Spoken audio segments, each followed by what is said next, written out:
Hello and welcome to Nltv News Now. This is Johanna Muri and we'll start with the headlines. The 5-day 11th session of the 13th Nagaland Legislative Assembly to start from March 19 with the budget for the year 2020, 2022 to 2023 to be presented on March 22. During the session, several important bills likely to be tabled besides several important reports being presented. Rajya Sabha and Lok Sabha set to resume normal settings for the second part of the budget session from March 14. The two houses will discuss to continue to follow the social distancing norms in the seating arrangements of the parliament by utilizing both chambers and visitors' galleries. Governor Professor Jagdish Mukhi and Chief Minister Nltv extended their greetings to the Sangtam community on the occasion of Tosu. While the governor mentioned it is the beginning of cultivation progress, CM Rio states that it may bring blessings to good health and peace and good fortune in everyone's life. In a major development in Manipur, BJP might rethink their alliance with NPF to form a government. The Saffron Party's reservations reportedly over NPF working president Huska Yepthomi recent comments about Prime Minister Narendra Modi during the electoral campaign in Senapati. Aam Aadmi Party leader and Punjab Chief Minister designate Bhagwat Mann meet Governor Bangwal Pugru to speak claim to form the new government in the state. It is to be mentioned that Mann was elected as AAP's legislator party leader at a meeting of the party MLAs in Mahulan Friday.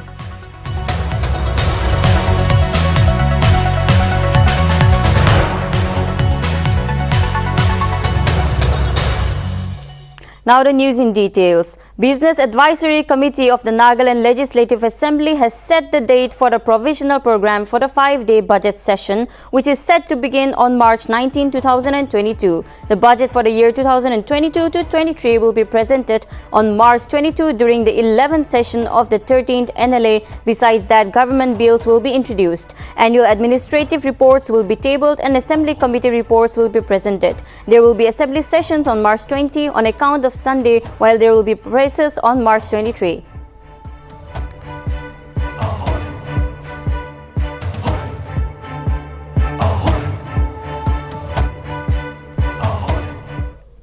Chief Minister Rio and Governor Professor Jagdish Mukhi on Saturday extended their greetings on Sangtam community on the occasion of Tosu. The governor, while taking down the Twitter, mentioned that it is a festival that marks preparations for the arrival of spring and that it heralds the beginning of cultivating process seeking blessings for a bountiful harvest. On the other hand, CM Rio stated that the day may bring blessings and good health, peace and good fortune in everyone's life.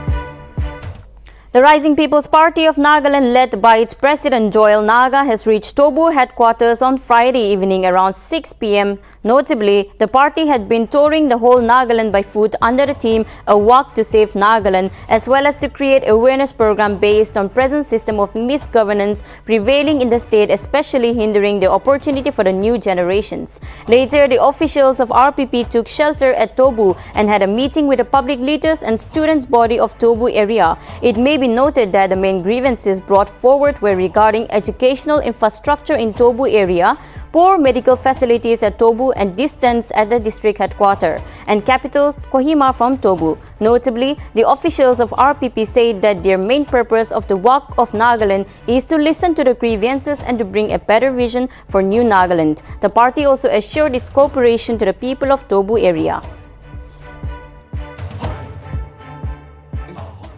RPP team Tobu ase aur mon Tobu guest house ghumaise mon gallery re ponchise. Today is the 20th day. Our gallery Tobu leaders kan mon receive korise 2 km before Tobu. Ena orena gallery loigina aji morning tak Tobu leaders kan interaction lagise. Tobu area students union president and colleagues, Tobu unit of KU, Tangla GS secretary and former KU president of Tobu unit, mon interaction thakina aishe. So basically, this is what we intend to do. Mandukan interaction korina problem ki ase, local issues ki ase, grievances ki ase, etu sabole mohan berai ase. So we had a very fruitful interaction with them. And today we are leaving for Yokha, so which is 33 kilometers away from this place. So we'll be sleeping there. Holibe ekta issue me raise kumun jado. The demand for Tobu district is genuine. Etu moi naga manu khan janai di mun jase. Kili mane this place is very important. Tobu is very important, and in fact it's a beautiful place. Aru takana grievances takana demand for Tobu district is genuine, which the government of Nagaland should address as soon as possible, because this part of Mon is strategic, and Tobu is the distance between Tobu and Mon is around 120 kilometers. In fact, it's more than that. So developmental activities ki ase ite no punche, and this place is again very near to Inzang as well. Only be administratively under Mon hui jalpra are a basic problem pass. So the demand of the people that Tobu should be a district is genuine when I janai yesterday. Thank you. With the increasing amount of unemployed youths in Nagaland, the State Agriculture Management and Extension Training Institute, MEZAPIMA, in association with the Institute of Agriculture Extension Management, Hyderabad, organized a skill training for the rural youth of fishing, rearing, management and value addition. In a press release issued by SAMETI MEZAPIMA, Samiti stated that the Director SAMETI and Principal IETC, Dr. Watimongla Jamir, encouraged the trainees to come out of their comfort zones and to learn the extra value additions skills training resource. Person for the training were scientists FRM ICAR Nagaland Center Jyotish Brahman and Assistant Fishery Inspector Office of the Fishery Biologist Dimapur Idenyo Doli. The training covered sessions on fish pond management, fish breeds suitable for Nagaland crab culture and value addition with fish related.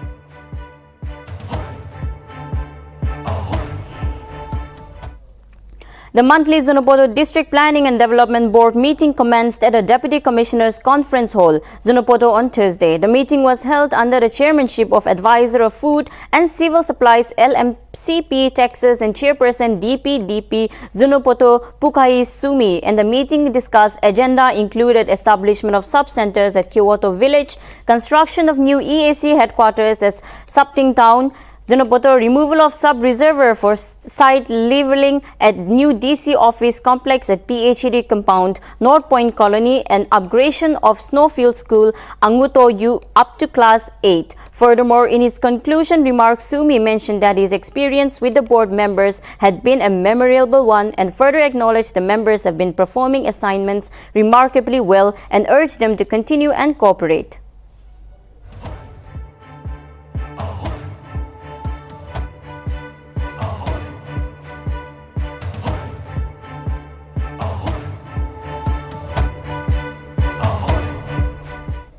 Commemorating 75 years of India's independence, an awardees program for women beneficiaries under National Social Service Program was held at Ongpangong, Salang in Mokokchung on Friday. Notably, the program was organized by District Welfare Mokokchung under the theme Gender Equality Today for a Sustainable Tomorrow.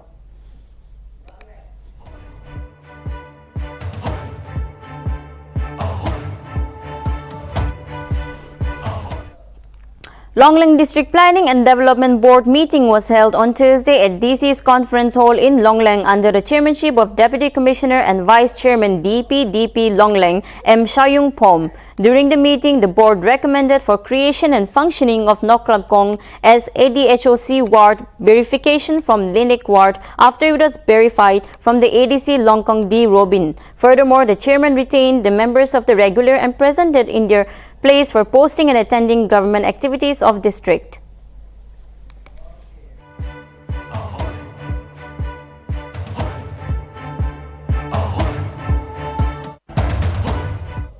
A one-day Mon block training for SMC, SMDC members under SMC, SMDC training and meeting 2021-22 for Educational Block Resource Center was held on Thursday at the Council Hall in Mon. Notably, the block level training was organized by Samargya Shiksha Nagaland.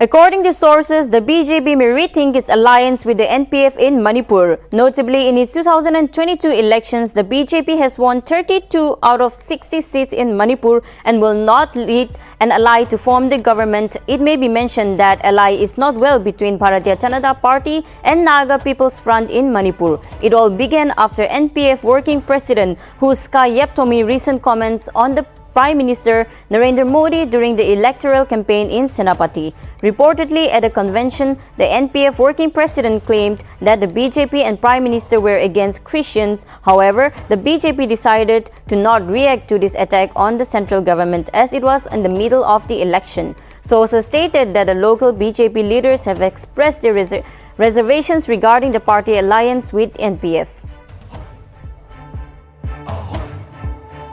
When Narendra Modi trying to speak, open his mouth, full of lie comes out. He's a big liar.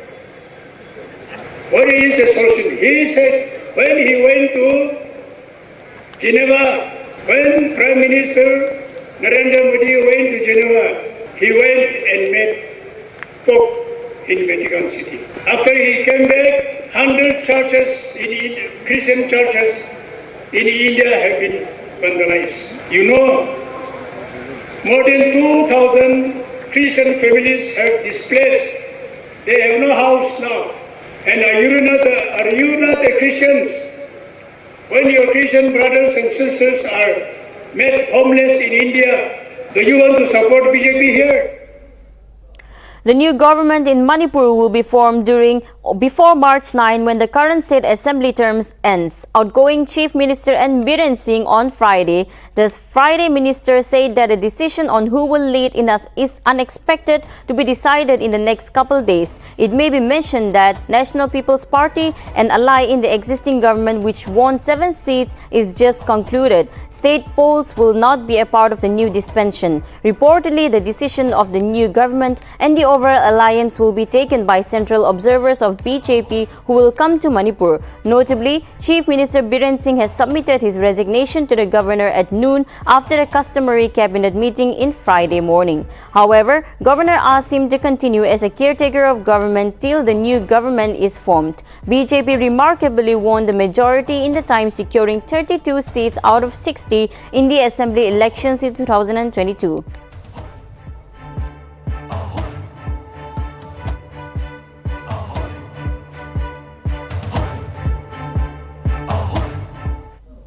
Aam Aadmi Party leader and Punjab Chief Minister designate Bhagwat Mann to meet Governor Banwarlal Purohit on Saturday to stake claims to form the new government in the state. Notably, Mann reached the Raj Bhawan, Chandigarh at around 10:30 am. It is to be mentioned that Mann was elected as the Aam Aadmi Party's legislative party at a meeting of the party MLA in Mohali on Friday. Furthermore, Aam Aadmi Party prompted home by winning 92 seats in the 117-member Punjab Assembly.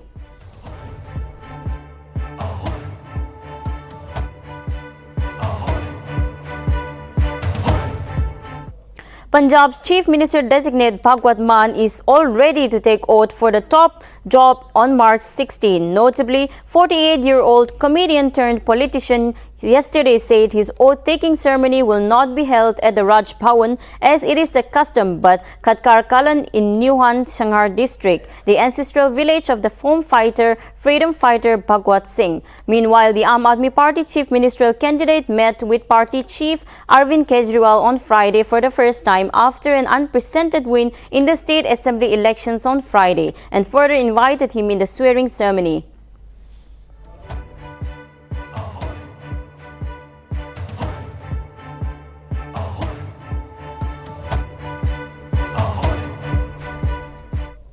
Goa Chief Minister Pramod Sawant on Friday held a meeting after the 20 Bharatiya Janata Party candidates who lost the assembly elections in Goa. Notably, the meeting was held to review the reasons behind the loss on every seat. Sawant during the meeting encouraged the candidates to continue working for the welfare of the people and the country. Meanwhile, earlier in the day, the last cabinet meeting to the tenure was held in the state of Goa, while during the meeting it was decided that the cabinet will be dissolved on March 14.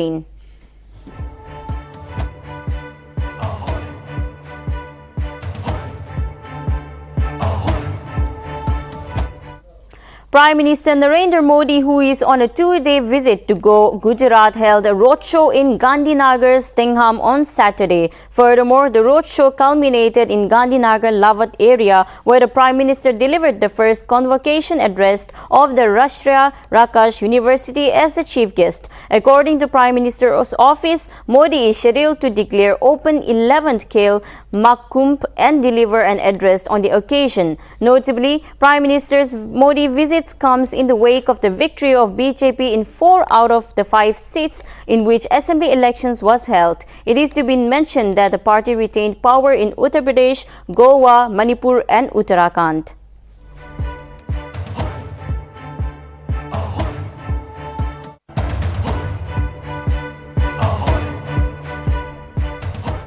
The Rajya Sabha and Lok Sabha are set to resume their normal sitting for the second part of the budget session amid the decline in COVID-19 cases in the country. The session will begin from March 14 at 11 a.m. It is to be mentioned that the two houses will continue to follow the social distancing norms in the seating arrangements of the members by utilizing both chambers and visiting galleries as per the seating arrangements. Rajya Sabha, having a total strength of presentably 237 members with 8 vacant out of the total of 245 MPs, have 139 plus 3 MPs sitting in the chamber, while the other 98 will be accommodated in the gallery at a given time. Similarly, Lok Sabha has a total accommodation of 538 members, out of which 282 including Prime Minister can sit in the chamber, while the rest 258 will take seat in the galleries at a given time.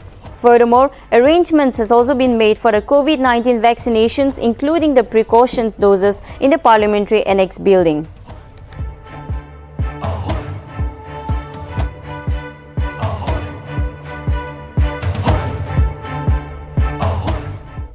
Union Home Minister Amit Shah flagged off Dandi Cycle Yatra on the occasion of the 92nd anniversary of Dandi March in Ahmedabad on Saturday. Notably, the Dandi Cycle Yatra was organized by Gujarat Vidyapith following a brief program. The Cycle Yatra left for Dandi from Kochirab Ashram in Ahmedabad.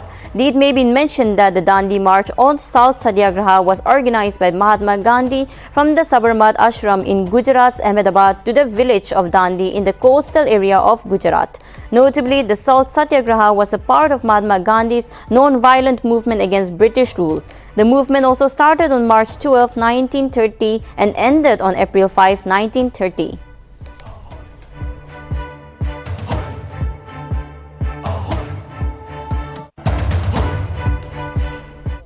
A major fire broke out in the shanties of Delhi Kolkapuri area on Saturday, which led to the killing of at least 7 people and gutted 60 huts. The firefighting department received a call around 1 p.m. on Saturday and were informed about the incident. Around 13 fire tenders reached the spot and doused the flames within few hours around 4 a.m. However, unrecognizable bodies were recovered and the reason behind the fire still remains unknown. Delhi Chief Minister Arvind Kejriwal offered condolences and stated that he will be meeting the victims of the fire incident. ये करीब हमें रात को 1 बजे call मिली थी कि झुग्गियों में आग है, तो हमने शुरू में 5 गाड़ियां भेजी थी। झुग्गी की आग जो है हमेशा थोड़ी जल्दी फैलती है। बाद में जो हमारे अफसर गए उन्होंने ये बताया कि सर आग ज़्यादा बढ़ी है, तो हमने टोटल फायर ये और इसमें क्या है क्योंकि रबड़ के जो टायर वगैरह होते हैं, इस तरह का मटेरियल इस तरह की दुकानें जाती वहाँ पे, तो जो है और जब हमने बुझाई तो जब हमने ऑपरेशन किया तो हमें जो है अभी देखिए अभी ये ठीक से पता नहीं चल पाया क्योंकि सारी झुग्गियाँ ऑलमोस्ट जल गई हैं। जब हम लोग पहुँचे थे तो आग काफ़ी बड़ी थी, क्योंकि आग बड़ी का रीज़न ये था क्योंकि प्लास्टिक टायर इस तरह का मटेरियल वहाँ ज़्यादा था जो दुकानें थी, और उस वजह से आग स्प्रेड हो गई है। कारणों का भी पता लगाया जा रहा है, अभी कंक्लूसिव कुछ नहीं कहा सकता आग क्यों लगी है। इसमें सिलेंडर भी बहुत थे पर सिलेंडर फटे हुए जो है नहीं थे, मतलब ऐसे फटने की वो नहीं आई। सिलेंडर कई निकले हैं, हम लोगों ने निकाले भी, हमारे आदमी ने, पर फटे हुए नहीं वो निकले। तो कितनी झुग्गियाँ थी और कितने लोग वहाँ पे थे कि जिनको आपने देखिए करीब 60 झुग्गियाँ का रिपोर्ट आया है कि जल गई हैं। अभी लोग कितने थे ये अभी जो है एक्सक्लूसिव नहीं बताया सकता क्योंकि काउंटिंग होगी उसके बाद बताया जा पाएगा। Thank you so much.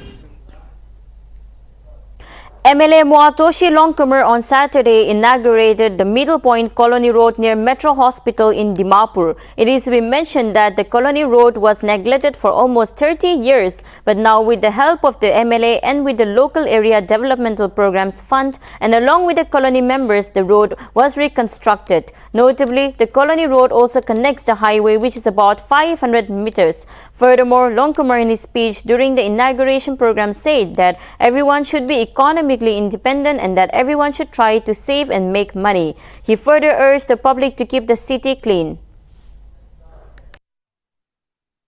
Well, judicious utilization and with all transparency, I think that is the reason why we could achieve all this development. So, sir, any message you have for the young generations? Well, I had a dream to, promote the young entrepreneurs. Therefore, in Dimapur, under my constituency also, I have provided financial assistance to over 500 young individuals. But I don't see actually our youth really working hard. Now, what I appeal to them is that they should work with what little money they have.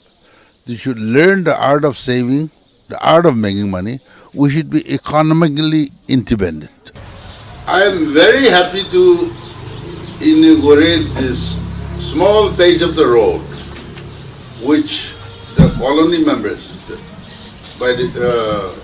led by the chairman and the council members, have done it so beautifully. Therefore, I want to congratulate the colony members for coming together and doing this work. The Central Board of Secondary Education on Friday announced that the Term 2 board exams from Class 10 and 12 will be commenced from April 26. In a notification, the Education Board said that the timings will be from 10:30 a.m. and won't be conducted in the two shifts. Furthermore, the board said that it has given a considerable gaps between the two exams, keeping in mind that the schools were closed due to the pandemic. Meanwhile, the board also said that the other competitive exams, including the JEE Main, have been taken care of while preparing the date sheets.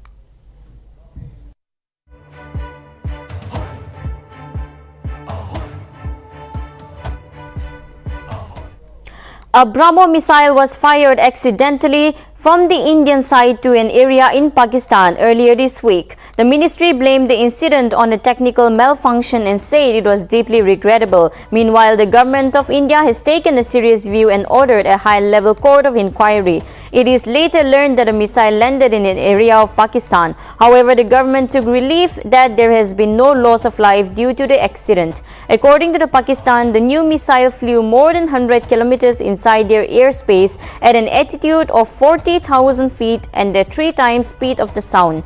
Before it landed, there was no warehouse and missile, so it did not detonate. But the country's foreign office said it has summoned India's chargé d'affaires in Islamabad to protest what is called an unprovoked violation of its airspace. Moreover, Pakistan called for an investigation into the incident, which could have been endangered passengers, flight and civilians' life. On the other hand, Pakistan warned India to be mindful on the unpleasant consequences of such negligence and take effective measures and avoid reoccurrence of such violation in the future.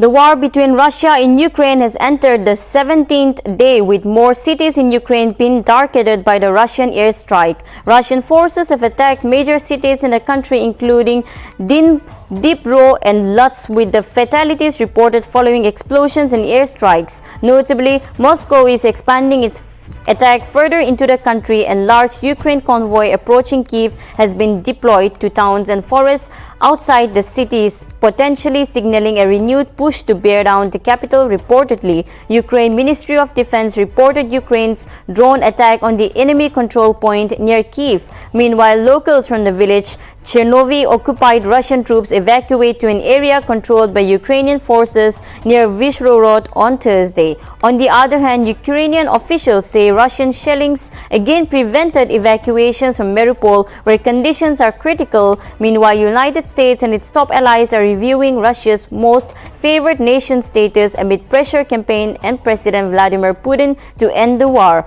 Moreover, an approximate of 70% of the Luhansk region in the eastern Ukraine is occupied by Russian troops. Meanwhile, air raid sirens were heard across most Ukrainian cities, urging people to seek shelters.